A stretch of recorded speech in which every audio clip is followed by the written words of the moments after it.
নমস্কার বন্ধুরা, কৃষ্ণা কিচেনে আপনাদের স্বাগত জানাচ্ছি। আজকে আমি বানাচ্ছি পোস্ত বড়া, যার জন্য এখানে 50 গ্রাম পোস্ত ভিজিয়ে এটা বেটে নিচ্ছি।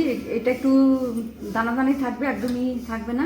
আর 2 টেবিল চামচ আতপ চাল নিচ্ছি। এখানে আমি গোবিন্দভোগ নিচ্ছি, আপনারা যে কোনো আতপ চাল নিতে পারেন। আর নিচে 2টো কাঁচা লঙ্কা কুচি নিচ্ছি, আর আদা কুচি নিচ্ছি, আর স্বাদ মতো লবণ নিয়েছি।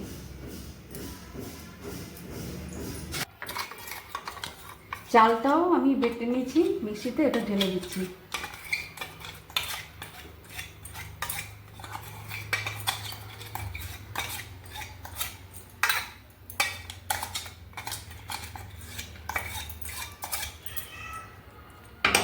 কাঁচা লঙ্কা কুচি দিচ্ছি,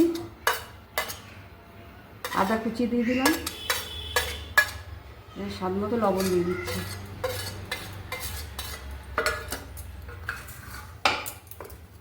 দিয়ে এটাকে ভালো মতো মাখছি।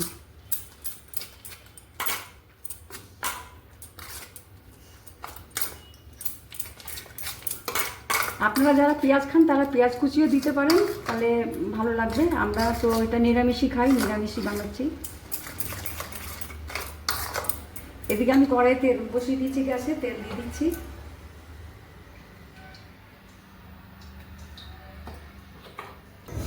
একটু আমি হলুদের গুঁড়ো দিচ্ছি।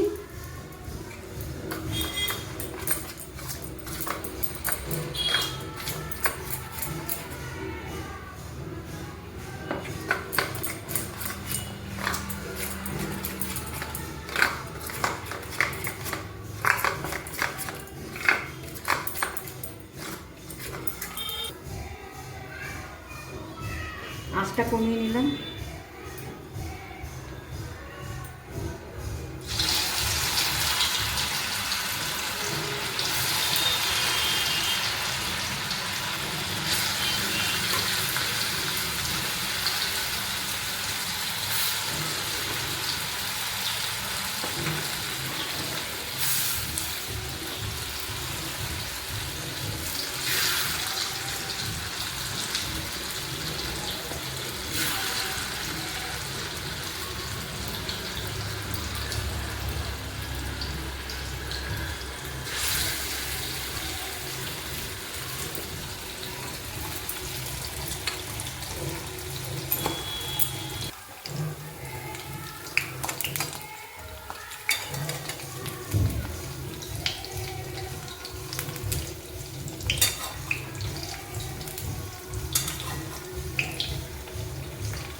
এই যে বন্ধুরা, আমার বড়াগুলো ভাজা হয়ে গেছে।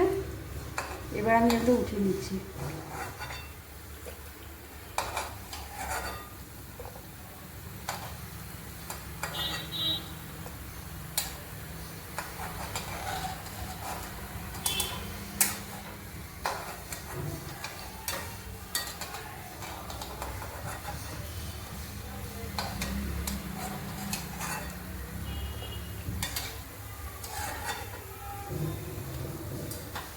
গ্যাস অফ করে দিলাম। এই দেখুন 50 গ্রাম দিয়ে আর 2 টেবিল স্পুন আতপ চাল দিয়ে কতগুলো বড়া হয়েছে। এগুলো আতপ চাল যাওয়ার জন্য এগুলো একটু মচমচে হবে, খেতে খুব ভালো লাগে। এগুলো গরম ভাতের সাথে খেতে খুব ভালো লাগে। আপনারা একবার হলেও বানাবেন, আর আমাকে লাইক, শেয়ার, সাবস্ক্রাইব করবেন। আজকের মতো এখানেই আসছি। নমস্কার।